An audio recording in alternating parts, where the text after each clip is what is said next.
A very good afternoon, students. So today in our class we will discuss about the asset side of the final account of the banking company, that is National Bank Limited. So yesterday in our class we solved the capital and liability side. Then we got the total 2588.22. So next we will clear about the asset side. So schedule 6, cash and balances with the RBI. Cash and balances with the RBI means ഇവിടെ എന്താണ്, reserve bank of ഇന്ത്യയിലുള്ള അല്ലെങ്കിൽ reserve bank of ഇന്ത്യയുമായിട്ടുള്ള balances ആണ്. Then balances with banks and money at call and short, ബാങ്കിൻ്റെ balance money at call and short notice, then investment, advances, fixed assets and other assets. So നമ്മളുടെ schedule 6 that is cash and balances with RBIയിൽ നമ്മൾ എന്ത് കണ്ടുപിടിക്കണം? നമ്മളുടെ ആ schedule വൈസിൽ നോക്കുക, schedule vice നമുക്ക് പോവാം. ഷെഡ്യൂൾ വൈസിൽ എന്താ പറഞ്ഞേക്കണത്? ഷെഡ്യൂൾ 6 കണ്ടോ, cash in hand including foreign currency note, balance with RBI in current accounts and other accounts. So ഈ രണ്ട് ഐറ്റം നമ്മളുടെ ക്വസ്റ്റ്യനിൽ വന്നിട്ടുണ്ടോ നോക്കാം. നോക്കിയേ, ക്യാഷ് ഇൻ ഹാൻഡായിട്ട് എന്താ പറഞ്ഞേക്കുന്നത്? 160.15 തന്നിട്ടുണ്ട് നമുക്ക്. ക്യാഷ് ഇൻ ഹാൻഡ് 160.15 തന്നിട്ടുണ്ട്. അപ്പോൾ നമ്മൾ എന്ത് ചെയ്യുക? ക്യാഷ് ഇൻ ഹാൻഡ് നമുക്ക് 160.15 തന്നിട്ടുണ്ട്. സോ നമ്മളിവിടെ എടുത്ത് എഴുതി.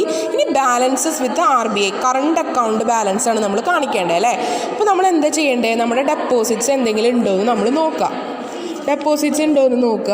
ഡെപ്പോസിറ്റ്സിലപ്പോൾ ഫിക്സ്ഡ് ഡെപ്പോസിറ്റ് തന്നിട്ടുണ്ട്, സേവിങ് ഡെപ്പോസിറ്റ് തന്നിട്ടുണ്ട്, കറണ്ട് അക്കൗണ്ട് തന്നിട്ടുണ്ട് അല്ലേ. Fixed deposits, saving deposit, current account, 3 ഡെപ്പോസിറ്റ്സും കൂടി നമ്മൾ ആഡ് ചെയ്യുക. 3 ഡെപ്പോസിറ്റ്സ് ആഡ് ചെയ്തിട്ട് അതാണ് നമ്മൾ എന്ത് ചെയ്യേണ്ടത്? ആഡ് ചെയ്തിട്ടുള്ളതാണ് നമ്മൾ കണ്ടുപിടിക്കേണ്ടത്. നോക്കുക, അതിൻ്റെ വർക്കിംഗ് നോട്ട് ഉണ്ട്. അപ്പോൾ വർക്കിംഗ് നോട്ട് നിങ്ങൾ പ്രിപ്പയർ ചെയ്യണം. വർക്കിംഗ് നോട്ട് പ്രിപ്പയർ ചെയ്യുമ്പോൾ കണ്ടോ, 517.00 പ്ലസ് 450 പ്ലസ് 520 നമുക്ക് എത്ര കിട്ടും? 1487.12 കിട്ടും. ഇതിൻ്റെ എത്രയാണ് ക്യാഷ് റിസർവ് എന്ന് പറഞ്ഞു കഴിഞ്ഞാൽ 4% ഓഫ് ദ 1487 ആണ് നമ്മളുടെ ക്യാഷ് റിസർവ് ആയിട്ട് കണ്ടുപിടിക്കേണ്ടത്. ക്യാഷ് റിസർവ് അപ്പോൾ 3 റിസർവുകൾ നിങ്ങൾ പഠിച്ചു. ഏതൊക്കെയാണ്?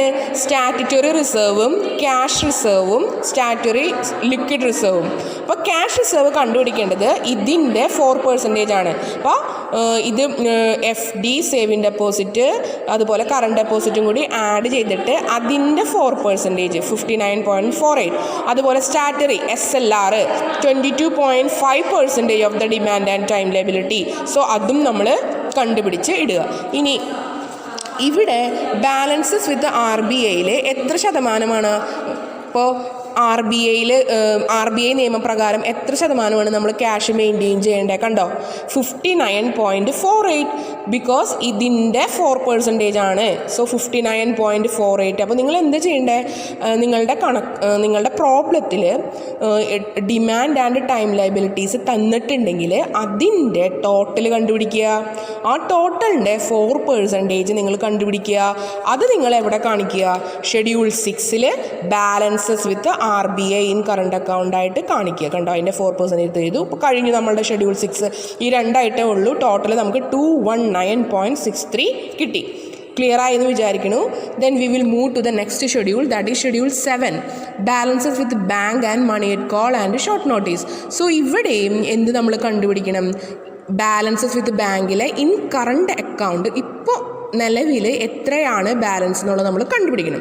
അപ്പോൾ കണ്ടുപിടിക്കാനായിട്ട് നമുക്ക് ചെറിയൊരു വർക്കിംഗ് നോട്ട് ഉണ്ട്. അപ്പോൾ വീണ്ടും ആ വർക്കിംഗ് നോട്ടിൽ ഞാൻ പറയാം. നോക്കിയേ, transfer from cash with other banks to cash with RBI.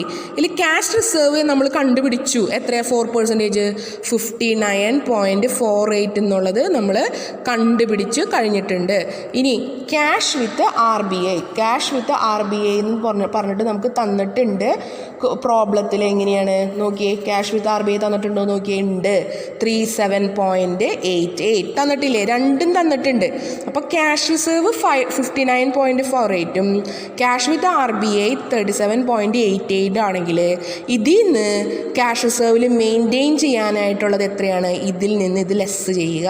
59.48 നിന്ന് ക്യാഷ് വിത്ത് RBI ലെസ് ചെയ്തിട്ടുള്ള എമൗണ്ട് 21.60. ഇത് നമ്മളിവിടെ കണ്ടുപിടിച്ച് വെച്ചേക്കുക. 21.60 നമ്മൾ കണ്ടുപിടിച്ച് വെച്ചേക്കുക. ഇനി അടുത്തത് എന്ത് ചെയ്യണമെന്ന് വെച്ച് കഴിഞ്ഞാൽ നമുക്ക് ലിക്വിഡ് അസറ്റ്, അതായത് എന്താ ലിക്വിഡ് അസറ്റ് എന്ന് പറഞ്ഞു കഴിഞ്ഞാൽ അപ്പം ചിന്തിക്കണം. ലിക്വിഡ് അസറ്റ്സ് എന്ന് പറഞ്ഞു കഴിഞ്ഞാൽ അപ്പോൾ ചിന്തിച്ചേക്കണം സ്റ്റാറ്റുറി ലിക്വിഡ് റിസർവുമായിട്ട്. സ്റ്റാറ്റുറി മീൻസ് എന്താണ്? എത്രത്തോളം ലിക്വിഡായിട്ടുള്ള അസറ്റുകളാണ് ബാങ്ക് കീപ്പ് ചെയ്യേണ്ടതെന്നുള്ളതാണ് എന്ത് SLRൽ നമ്മൾ ചെയ്യേണ്ടത്. അപ്പോൾ ലിക്വിഡ് അസറ്റ്സുകളെല്ലാം എടുക്കുക. ക്യാഷ് ഉണ്ട്, ക്യാഷ് വിത്ത് അതർ ബാങ്ക് ഉണ്ട്, money at call and short notice ഉണ്ട്, ഗോൾഡ് ഉണ്ട്, ഗവൺമെൻറ് സെക്യൂരിറ്റീസ് ഉണ്ട്. സോ ഇതൊക്കെ എന്താണ്? ലിക്വിഡ് അസറ്റ്സുകളാണ്.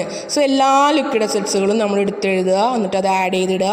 ഇനി അതിൽ 691.54 ഇതിൽ നിന്ന് എന്ത് ലെസ് ചെയ്യുക?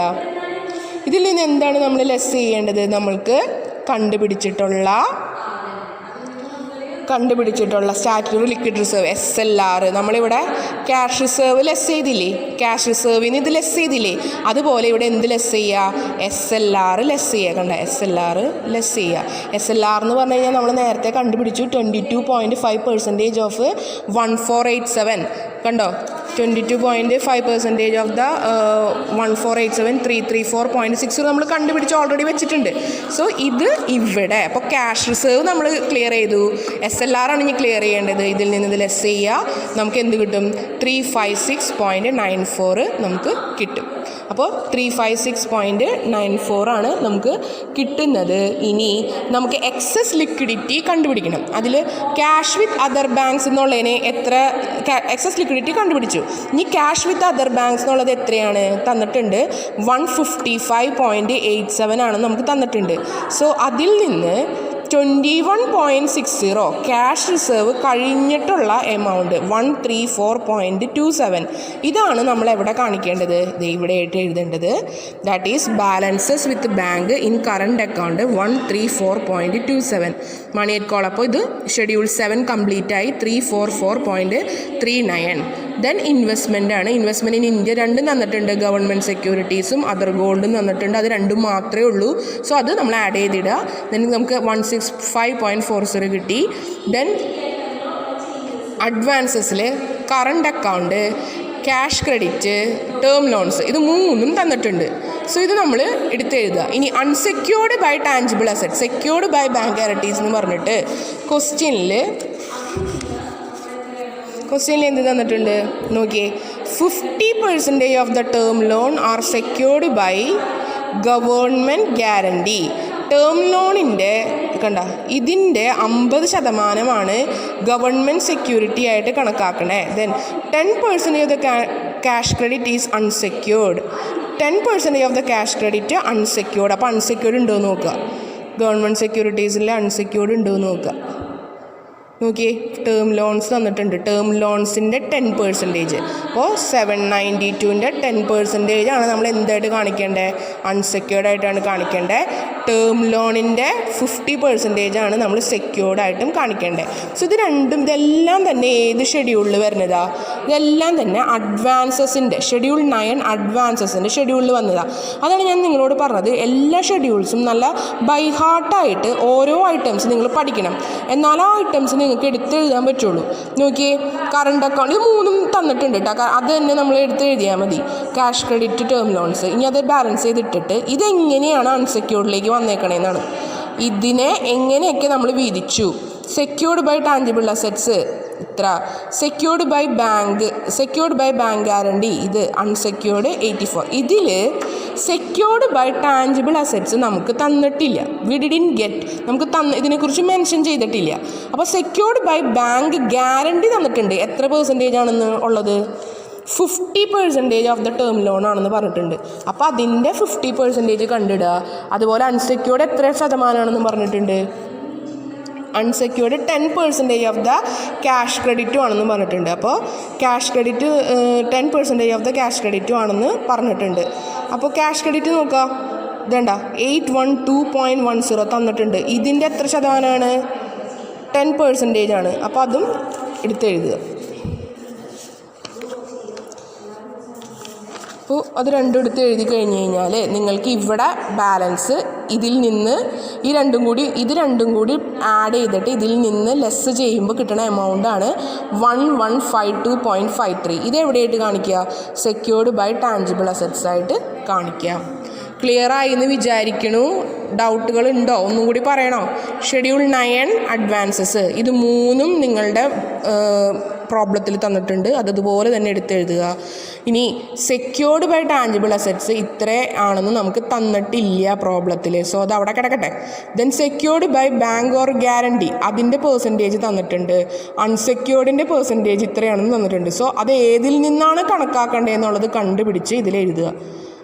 ഒന്ന് ടേം ലോണും ഒന്ന് ക്യാഷ് ക്രെഡിറ്റുമാണ്. അത് രണ്ടും നമ്മൾ പെർസെൻറ്റേജ് കണക്കാക്കി എഴുതുമ്പോൾ ഈ എമൗണ്ട് കിട്ടും. ഇതിൽ നിന്ന് ഈ ടോട്ടൽ എമൗണ്ട് ലെസ് ചെയ്യുമ്പോഴുള്ള എമൗണ്ടാണ് എന്ത്? സെക്യൂർഡ് ബൈ ടാഞ്ചിബിൾ അസറ്റായിട്ട് കാണിക്കേണ്ടത്. അങ്ങനെ നമ്മൾ അഡ്വാൻസസ് ഇത്രയാണ് എന്നുള്ളത് മനസ്സിലാക്കുന്നു. ഇത് തന്നെ വീണ്ടും എടുത്തെഴുതുക 1632.98. ഇഫ് എനി ഡൗട്ട് നിങ്ങൾക്ക് ഉണ്ടെങ്കിൽ എന്നോട് ചോദിക്കാം. ദെൻ ഷെഡ്യൂൾ 10 ഫിക്സഡ് അസറ്റ്സ് ആണ്. രണ്ടിനും പ്രോബ്ലത്തിൽ എന്ത് തന്നിട്ടുണ്ട്? ഡിപ്രീസിയേഷൻ തന്നിട്ടുണ്ട്. കണ്ടോ? ഡിപ്രീസിയേഷൻ ചാർജസ്, പ്രെമിസസ്, ഫർണിച്ചറിൻ്റെ 2 ഡിപ്രീസിയേഷൻ ചാർജസ് തന്നിട്ടുണ്ട്. ഇതിൻ്റെ ഒറിജിനൽ എമൗണ്ട് നമുക്ക് തന്നിട്ടുണ്ട്. അപ്പോൾ ആ ഡിപ്രീസിയേഷൻ ചാർജസ് നമ്മൾ എന്ത് ചെയ്യണം? 1000 ഒമിറ്റ് ചെയ്തിട്ട് അതിൽ നിന്ന് ലെസ് ചെയ്തിട്ട് എഴുതുക. കണ്ട? ലെസ് ചെയ്തിട്ട് എഴുതുക. ഫർണിച്ചർ പ്രിമിസസ് 156.80 ആണ്. ഡിപ്രീസിയേഷൻ എത്ര തന്നേക്കുന്നത്? നോക്കിയേ, 1,10,000 അല്ലേ? അപ്പോൾ 1000 ഒമിറ്റ് ചെയ്തു. അപ്പോൾ ഇത് എന്തായി? 1.10 ആണ്. ഫർണിച്ചർ അതേപോലെ തന്നെ 78,000 ആണ്. അപ്പോൾ സീറോസ് ഒമിറ്റ് ചെയ്തു. അപ്പോൾ ഇതെന്തായി? 0.78 ആണ്. സോ ഇത് എന്ത് ചെയ്യുന്നു? ഫർണിച്ചറിൽ പ്രിമിസസിൽ കണ്ടോ, ഇതിൽ നിന്ന് ഇത് ലെസ് ചെയ്യുക, ഇതിൽ നിന്ന് ഇത് ലെസ് ചെയ്യുക. സോ എമൗണ്ട് എടുത്ത് എഴുതുക, ടോട്ടൽ ചെയ്തിടുക. Total we get 225.82. സിമ്പിൾ അല്ലേ? നമ്മൾ ബാലൻസ് ഷീറ്റിൽ ചെയ്ത പോലെ തന്നെയാണത്. ദെൻ നമുക്ക് ഷെഡ്യൂൾ 11 അതർ അസറ്റായിട്ട് ഒന്നും തന്നെ തന്നിട്ടില്ല. അപ്പോൾ നിങ്ങൾക്ക് ഇവിടെ എന്ത് ചെയ്താൽ മതി? നിൽ നിന്ന് കാണിച്ചാൽ മതി. ദെൻ കണ്ടിൻജൻറ്റ് ലയബിലിറ്റീസിൽ bills for collection, claims against bank, acceptances and endorsement, ഇത് 3 ഐറ്റംസും നിങ്ങൾക്ക് പ്രോബ്ലത്തിൽ അഡീഷണൽ ഇൻഫോർമേഷനിൽ തന്നിട്ടുണ്ട്. അത് രണ്ടും ഇത് കണ്ടാതെ, bills for collection, claims against, ഇത് 3 നിങ്ങൾക്ക് എന്തെടുത്ത് എഴുതിയാൽ മതി? കണ്ടിൻജൻറ്റ് ലയബിലിറ്റീസ് എടുത്ത് എഴുതി കഴിഞ്ഞാൽ അതുപോലെ തന്നെ 32.77 കിട്ടും. ഇത് പിന്നെ എന്ത് ചെയ്യുക? ഓരോ ഷെഡ്യൂൾ നമ്പേഴ്സ് എഴുതി. Cash and balances with RBI എത്ര നമ്മൾ കണ്ടുപിടിച്ചത്? Cash and balances with RBI that is 219.63. Then balances with bank and money at call and short notice എത്ര കിട്ടിയേ? 344.39. 344.39. ദെൻ അടുത്തത് ഇൻവെസ്റ്റ്മെൻ്റ് ആണ്. ഇൻവെസ്റ്റ്മെൻറ്റ് എത്ര കിട്ടിയേ? 165.40. 165.40. അഡ്വാൻസസ് എത്രയാ? 1632.98 ആണ്. 163.98 ആണ് അഡ്വാൻസസ്. സോ 163.98 ആണ്.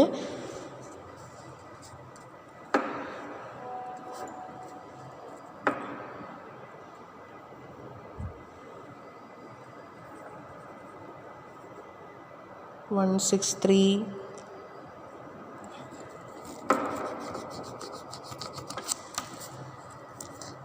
1,632.98 ആണ്. So advances. Then fixed assets എത്രയാണ് കിട്ടിയത്? 225.82. 225.82. അതർ അസറ്റ് ഒന്നും തന്നിട്ടില്ല. അപ്പം നിങ്ങൾക്ക് അവിടെ എന്ത് ചെയ്യണ്ട? ഒന്നും എഴുതണ്ട. ഓക്കെ, നമ്മൾ ആഡ് ചെയ്യുമ്പോൾ ഓരോന്ന് ആഡ് ചെയ്യുമ്പോൾ നമുക്ക് എത്ര കിട്ടും? 2588.22. കണ്ടോ? സോ ഇങ്ങനെയാണ് ബാലൻസ് ഷീറ്റ് ചെയ്യേണ്ടത്. അപ്പോൾ cash and balances with RBI, balances with bank, ഈ 2 ഐറ്റമാണ് നമ്മൾ എന്ത് ചെയ്തത്, വർക്കിംഗ് നോട്ട് വഴി ക്യാഷ് റിസർവ് ഇത്രയാണെന്നും സ്റ്റാറ്റ്യൂട്ടറി ലിക്വിഡ് റിസർവ് ഇത്രയാണെന്നും എക്സസ് ലിക്വിഡിറ്റി എങ്ങനെയാണ് കണ്ടുപിടിക്കണമെന്നും നമ്മൾ ചെയ്തത്. എന്നിട്ട് ക്യാഷ് വിത്ത് അതർ ബാങ്ക്സിന് നമുക്ക് ക്യാഷ് വിത്ത് അതർ ബാങ്ക് നമുക്ക് കണ്ടുപിടിക്കാൻ നമ്മൾ എന്ത് ചെയ്തു, ആ എക്സസ് ലിക്വിഡിറ്റി എമൗണ്ടിൽ നിന്ന് SLR കുറച്ചിട്ടുള്ള എമൗണ്ടാണ് നമുക്ക് എന്തായിട്ട് വന്നത്, ബാലൻസസ് വിത്ത് ബാങ്ക് ആയിട്ട് വന്നത്. അപ്പോൾ വർക്കിംഗ് നോട്ടിൽ ഇമ്പോർട്ടൻ്റ് ആയിട്ട് ശ്രദ്ധിക്കേണ്ട കാര്യങ്ങൾ എന്തൊക്കെയാണ്, calculation of cash reserves and statutory liquid reserve. ഇത് നന്നായിട്ട് പഠിക്കണം. എങ്ങനെയാണ് ക്യാഷ് റിസർവും SLRും കണ്ടുപിടിക്കണേ, നിങ്ങളുടെ എല്ലാ ഡെപ്പോസിറ്റ്സും ആഡ് ചെയ്തിട്ടുള്ള എമൗണ്ടിൻ്റെ 4% ക്യാഷ് റിസർവ്. അത് പ്രോബ്ലത്തിൽ തന്നിട്ടുണ്ടാവും, അപ്പോൾ ക്യാഷ് റിസർവ് എപ്പോഴും ശ്രദ്ധിക്കുക, ആ പെർസെൻറ്റേജ് നോക്കി ഇതിൻ്റെ 4% ആണ് എന്ത്, ക്യാഷ് റിസർവ്. SLR എന്ന് പറഞ്ഞു കഴിഞ്ഞാൽ ഇതിൻ്റെ 22.5% ആണ്. അപ്പോൾ നോട്ടായിട്ട് പ്രോബ്ലത്തിൽ തന്നിട്ടുണ്ടാവും. അപ്പോൾ ക്യാഷ് റിസർവ് എങ്ങനെ കണ്ടുപിടിക്കാമെന്നും SLR എങ്ങനെ കണ്ടുപിടിക്കാമെന്നും ക്ലിയർ ആയല്ലോ. ഓക്കെ, ദെൻ അതുപോലെ തന്നെ വർക്കിംഗ് നോട്ടിൽ ഇത് നമ്മൾ എവിടെ വന്നേക്കുന്നത്, ക്യാഷ് വിത്ത് അതർ ബാങ്ക്സിലാണ്. ഇതതുപോലെ SLRലാണ്. ലിക്വിഡിറ്റി കണ്ടുപിടിക്കാനാണ് നമ്മളിത് എടുത്തത്. സോ ഇതിലെന്ത്, ക്യാഷ് റിസർവ്സ് റിക്വയർഡ് എത്രയാണ് കണ്ടുപിടിച്ചു. ക്യാഷ് റിസർവ്സ് റിക്വയർഡ് എത്രയാണ് നമ്മൾ ഓൾറെഡി കണ്ടുപിടിച്ചില്ലേ, ഇവിടെ ഇപ്പുറത്ത് ഇതണ്ട 59.48. ഓക്കെ, അതെടുത്ത് എഴുതുക. ദെൻ ക്യാഷ് വിത്ത് RBI പ്രോബ്ലത്തിൽ തന്നിട്ടുണ്ട്. അപ്പോൾ ഇത് ലെസ് ചെയ്തിട്ടുള്ള എമൗണ്ടാണ് എന്ത്, transfer needed to maintain the cash reserve. അതായത് ക്യാഷ് റിസർവ് 4% നിർത്താനായിട്ട് എത്രത്തോളം ആവശ്യമുണ്ട്, 21.60 കൂടി നമുക്ക് ആവശ്യം. ഇതാണ് ക്യാഷ് റിസർവിലേക്ക് മെയിൻറ്റെയിൻ ചെയ്തിടാനായിട്ട് വേണ്ടു. കാരണം 37.88 ഓൾറെഡി എന്തുണ്ട്, നമ്മളുടെ ക്യാഷ് വിത്ത് RBI ആയിട്ടുണ്ട്. അപ്പോൾ ഇനി എത്രയും കൂടി വേണം, 21.60 കൂടി വേണം. സോ അത് നമ്മൾ കണ്ടുപിടിച്ചു. അതാണ് പിന്നെ നമ്മൾ SLR എടുക്കുമ്പോൾ എന്ത് ചെയ്യേണ്ടത്, ഇതിന് ലെസ് ചെയ്ത് എഴുതേണ്ടത്. കണ്ട, cash with other banks 155.87 cash with other banks. ഇനി ഇതിൽ നിന്ന് എന്ത് കുറയ്ക്കണം, ഈ ക്യാഷ് റിസർവ് ട്രാൻസ്ഫർ ചെയ്ത എമൗണ്ട് കുറച്ചിട്ടുള്ള എമൗണ്ട് 134.27. ഇതാണ് നമ്മൾ എവിടെ കാണിക്കേണ്ടത്, കണ്ടോ, ഇവിടെ ക്യാഷ് വിത്ത് അതർ ബാങ്ക്സിൽ ഇൻ കറണ്ട് അക്കൗണ്ടിൽ 134.27 കാണിക്കേണ്ടത്. സോ ഈ എമൗണ്ട് എങ്ങനെയാണ് കണ്ടുപിടിച്ചതെന്നുള്ളതും നന്നായിട്ട് ചെയ്ത് പഠിക്കുക. പിന്നെ അതുപോലെ തന്നെ ഈ എമൗണ്ട് എങ്ങനെയാണ് വന്നതെന്നുള്ളതും, ഇത് എളുപ്പമല്ലേ, 4% ഓഫ് ഇത്. പിന്നെ ഇത് കണ്ടുപിടിക്കുന്നത് എങ്ങനെയാണെന്നുള്ളതും നന്നായിട്ട് കണ്ടുപിടിക്കുക. ഡൗട്ട് ഉണ്ടെങ്കിൽ എന്നെ വിളിച്ച് ചോദിക്കുക, ഞാൻ ക്ലിയർ ചെയ്യാം. ഷെഡ്യൂൾ 9 അഡ്വാൻസസ് ആണ്. ഇതിലാണ് പിന്നെ ടേം അത് പെർസെൻറ്റേജ് തന്നിട്ടുണ്ട്. ക്യാഷ് ക്രെഡിറ്റിൻ്റെ ഇത്ര ശതമാനമാണ്, ടേം ലോൺസിൻ്റെ ഇത്ര ശതമാനം എന്ന് തന്നിട്ടുണ്ട്. അത് നിങ്ങൾ അങ്ങനെ ചെയ്താൽ മതി. ഓക്കെ, ഇപ്പോൾ ക്ലിയർ ആയെന്ന് വിചാരിക്കുന്നു. Schedule 6, 7, 8, 9, 10, 11 and 12 and the working notes, and we get the total asset balance are 2588.22 and here liability side 2588.22. Okay.